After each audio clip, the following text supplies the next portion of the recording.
relawan Anies ngutang 21 juta.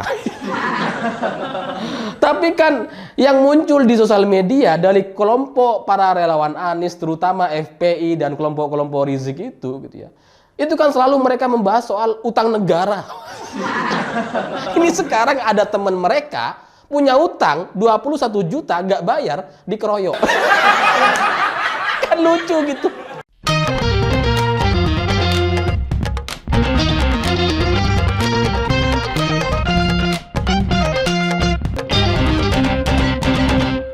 Selamat malam para mantan, selamat malam untuk semua mantan-mantan kalian yang kalau dia cerita, dia selalu ngerasa menjadi orang yang paling terzolimi, orang yang paling sedih di muka bumi. Yang kalau dia cerita, itu termehek-mehek sekali. Padahal cerita aslinya mah nggak segitunya gitu. Itu cuma dilebih-lebihkan aja sama dia gitu. Ibarat makanan kebanyakan micin. Makanannya 1 piring, micinnya 5 kilo. Kebanyakan. Nah, cerita-cerita semacam itu bagi saya jadi mirip sekali dengan cerita relawan Anies Baswedan. Karena kemarin muncul berita bahwa ketua relawan Anies ini dikeroyok sama orang tidak dikenal. Dan atas nama solidaritas sesama relawan Anies, ini si korban yang habis dikeroyok ini kemudian dijenguk ke rumah sakit gitu. Dan viral beritanya di mana-mana gitu. Terutama di TikTok. Dan banyak orang yang posting gitu bahwa ini adalah kelakuan rezim. Ini adalah kelakuan orang-orang yang panik dengan pencapresan Anies. Apalagi di kolom komentar gitu. Wah, udah ngaco kemana-mana gitu. Ada yang bilang ini PKI lah. Ini kelakuan cebong lah. Masa cebong bisa ngeroyok sih? Tapi ya pada intinya ngeri sekali gitu. Tapi lebih mengerikan lagi karena kemudian Nasdem ikut berkomentar gitu. Karena menurut Nasdem ini sedih sekali. Termehek-mehek Nasdem gitu ya. Karena di negara ini masih ada preman yang bergentayangan gitu ya. Rakyat jadi ngerasa nggak aman gitu ya. Wah, ini mau nyalah-nyalain pemerintah. Padahal Nasdem masih menjadi bagian dari pemerintah. Ya meskipun bulan ini mau di-reshuffle katanya. Tapi kan masih gitu. Tapi kemudian disalah-salahkan, dimanfaatkan sedemikian rupa yang kemudian ini membakar emosi banyak orang gitu. Ya karena bayangkan, orang-orang pro pendukung Anies itu udah mencurigai atau menuduh bahwa ini adalah kelakuan rezim gitu. Nah, Nasdem malah tambah membakar emosi yang sebenarnya ini belum terkonfirmasi gitu. Ibarat kompor, itu apinya udah nyala tuh. Nyala gara-gara pendukung Anies gitu. Udah menganggap bahwa ini kelakuan pemerintah dan sebagainya gitu. Nah sama Nasdem malah dibesarin apinya. Kompor gitu. Karena Nasdem juga berkomentar bahwa ini harus diselidiki dan harus jelas katanya. Kalau ini adalah kelakuan preman atau kelakuan motif politik, maka ini harus dihukum seberat-beratnya katanya. Terutama kalau ini motif politik. Karena ini menyangkut soal relawan Anies. Jadi ya memang Nasdem tidak mengkonfirmasi bahwa ini adalah motif politik. Tapi dengan mengait-ngaitkannya dengan politik gitu ya, seolah-olah memang menjadi bagian dari intimidasi, dari kelakuan orang-orang yang menjadi lawan politik Anies gitu ya. Ini kan ngeri sekali kalau partai semacam ini gitu ya, kader-kadernya kayak gini gitu. Ngeri. Lawan nggak berkuasa aja dia udah manas-manasi kayak gini gitu, apalagi sampai berkuasa, bahaya sekali gitu ya. Tapi bagi saya sebagai relawan atau pendukung Presiden Jokowi atau pendukung pemerintah ini gitu ya, saya terus terang nggak yakin dan nggak percaya kalau kemudian relawan Anies ini dikeroyok oleh orang-orang yang anti dengan Anies gitu ya. Ya karena Orang-orang yang anti dengan Anies itu kan rata-rata ya pro Jokowi atau pro pemerintah gitu. Sementara relawan-relawan Jokowi itu kan ngikut Pak Jokowinya gitu. Yang sabar, adem, santai gitu ya. Yang suka ngelucu, suka guyon, suka kerja gitu. Jadi kita tuh sesuai instruksi gitu. Dan nggak ada DNA kita itu DNA ngeroyokin orang, nggak ada gitu. Nggak ada relawan Jokowi selama Pak Jokowi berkuasa kemudian semena-mena dan ngeroyok orang-orang yang anti dengan Pak Jokowi. Nggak ada gitu. Nggak pernah ada gitu. Jadi kalau kemudian sekarang muncul cerita seolah relawan Anies dikeroyok sama rezim, sama pendukung rezim. Ini nggak masuk akal bagi saya gitu. Justru DNA tukang sweeping, tukang keroyok itu kan ada di pihaknya si Anies gitu. Ya kan FPI, Rizik, HTI, kelompok teroris, kan di kelompok sana semua itu. Makanya kemudian Nasdem setelah mendeklarasikan Anies itu ormasnya terkontaminasi sama kelompok-kelompok intoleran ini gitu. Terkontaminasi sama kelompok-kelompok radikal. Yang FPI suka tukang sweeping gitu ya. Ini garda Nasdem jadi juga sweeping tuh, ikut-ikutan. Terkontaminasi gitu. Jadi kalau kemudian ini dituduhkan sama relawan Jokowi atau pro Jokowi atau pro rezim sekarang ini gitu. Itu jadi gak masuk akal gitu. Ngapain kita nyerang relawan Anies? Ngapain gitu ya? Lawang kita ini orang yang suka kerja, nggak suka cari masalah kok gitu ya. Tapi ya Nasdem karena mungkin sudah kebelet gitu ya, ingin memanfaatkan cerita ini untuk membangun narasi-narasi terzolimi, paling tersakiti, paling sedih di muka bumi. Jadinya cerita yang belum jelas asal-usulnya, yang masih belum jelas kronologinya, itu kemudian dimanfaatkan sedemikian rupa untuk kepentingan politiknya. Ya meskipun Nasdem nggak secara terbuka mengatakan bahwa ini pasti motif politik. Tapi dia tuh dalam konteks bertanya gitu. Apakah ini ada motif politik atau hanya preman biasa? Nanya gitu. Kamu nanya. Aneh gitu. Partai politik kok jadi kompor? Kan harusnya kalau partai politik yang benar gitu ya, yang memang punya nilai, yang punya harga diri, ketika terjadi sesuatu, ini nggak langsung panik kayak gini gitu, nggak langsung memanfaatkan isu untuk kepentingan dirinya sendiri, jangan gitu. Bahaya kalau kemudian partai-partai kayak gini, ini berkuasa di negeri ini, apa jadinya nanti gitu. Ya karena kalau partai yang kayak gini berkuasa, nanti misalkan ada tragedi Ratna Sarumpait kedua, misalkan gitu. Kan bisa juga dimanfaatkan sedemikian rupa gitu kan. Kan bahaya gitu. Dan di luar itu saya juga berpikir apakah ini mungkin adalah strategi Ratna yang coba diulangi gitu. Yang coba ingin membangun narasi terzolimi tapi dengan cara dan cerita yang lebih rapi gitu. Yang seolah-olah ini benar dikeroyok sama orang nggak dikenal. Ya bisa aja gitu. Mereka kan suka main-main drama gitu. Tapi dalam logika saya mengatakan bahwa ya nggak mungkin gitu. Karena Ratna Sarumpait aja itu gagal. Ya masa ia mau melakukan strategi yang sudah terbukti gagal sih gitu. Jadi nggak mungkin lah. Dan nggak mungkin ada settingan yang kemudian dilakukan dengan cara-cara yang sama untuk kepentingan politik tertentu. Nggak mungkin gitu. Tapi ya juga janggal juga gitu.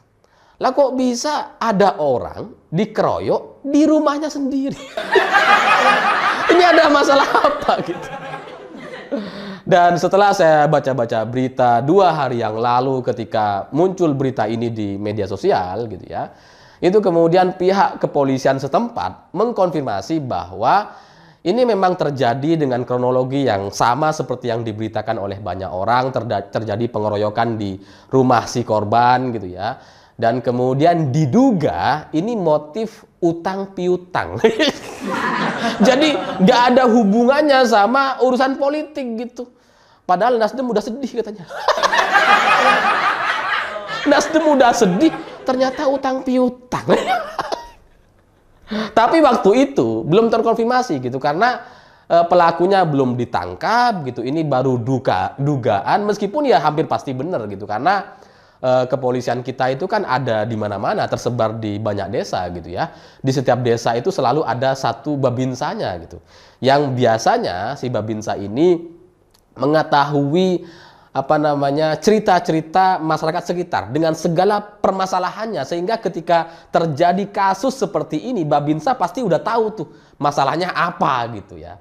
Jadi ketika kepolisian mengatakan ini ada dugaan kasus utang piutang, saya yakin hampir pasti itu benar gitu. Tapi ya udahlah, tunggu aja. Ini kan tahun 2023, ini tahun politik. Polri sudah siaga sekali, sehingga ketika ada kasus-kasus yang nyerempet ke urusan politik, ini pasti akan segera direspon dan segera diselesaikan. Dan benar gitu. Hari ini pelakunya itu sudah ditangkap dan sudah ditanyai gitu. Kenapa kamu melakukan pengeroyokan terhadap Idrus Sanur ini gitu, relawan Anies ini? Ternyata si Idris Sanur atau relawan Anies ini, itu dia memang punya utang sebesar 21 juta rupiah. Utang ternyata gitu ya. Padahal Nasdem udah termehek-mehek.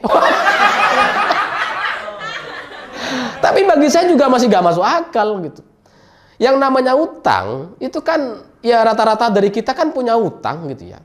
Masa iya ada debt collector langsung kemudian melakukan pengeroyokan? Ini pasti ada alasannya kenapa dia melakukan pengeroyokan terhadap Idris Sanur ini gitu. Pasti ada. Nggak mungkin cuma urusan nagih utang terus kemudian mukul, enggak gitu. Kalaupun semarah-marahnya debt collector gitu ya, seenggak sabarnya mereka, biasanya tuh yang mereka lakukan adalah melakukan penyitaan, melakukan pengambilan barang yang ada di rumah korban biasanya gitu ya. Bukan pemukulan kayak gini, karena kalau pemukulan ini nggak menyelesaikan permasalahan gitu. Dan nggak ada namanya cerita orang punya utang terus kemudian dibayar sama pukulan, nggak ada gitu. Nggak ada.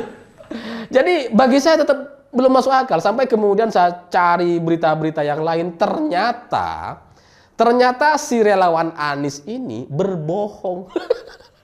Karena sebelumnya gitu ya, ketika ditagih soal utang, si Idris Sanur atau relawan Anies Baswedan ini itu bayar pakai giro gitu.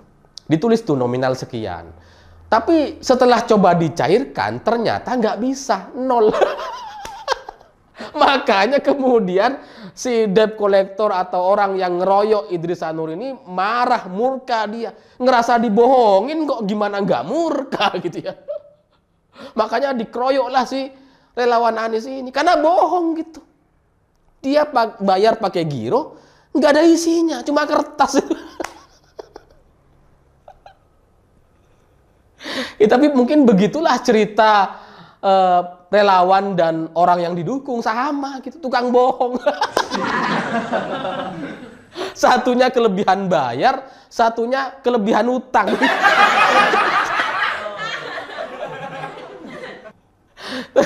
Tapi ya tetap aja ini nggak dibenarkan gitu ya. Meskipun ini lucu juga gitu.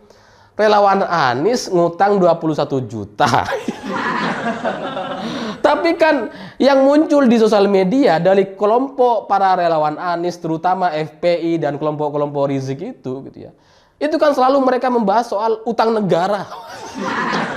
Ini sekarang ada teman mereka punya utang 21 juta nggak bayar, dikeroyok. Kan lucu gitu. Dari kelompok orang-orang yang selalu mempermasalahkan utang negara, ternyata temennya punya utang nggak mau bayar. Lucu ini. Jadi ya buat para relawan pendukung Anies gitu ya, sebelum kalian membahas soal utang negara yang sebenarnya itu nggak akan ditagihkan kepada kalian, coba ingat-ingat utang sendiri. Ada nggak tuh? Jangan-jangan juga masih ada yang belum dibayar. Dan selain itu, kalau mau ngutang, ya ngutang tuh ke yang bener lah, jangan ke rentenir gitu ya. Ngutang tuh ya ke bank, ke yang memang legal gitu, bukan yang bank-bankan gitu. Ini kayaknya bang-bangan ini gitu, karena kalau sampai emosi dan melakukan pengeroyokan kayak gini nih biasanya nih rentenir gitu. Dan itulah yang dilakukan sama relawan Anies ini gitu. Atau mungkin dia anti riba. Mana tahu gitu. Relawan-relawan Anies kan banyak tuh yang anti riba, anti bank gitu kan, anti bunga bank gitu. Tapi punya utang nggak bayar lah, anti riba ini. Tapi ya tetap aja, sekali lagi meskipun saya menertawakan barusan,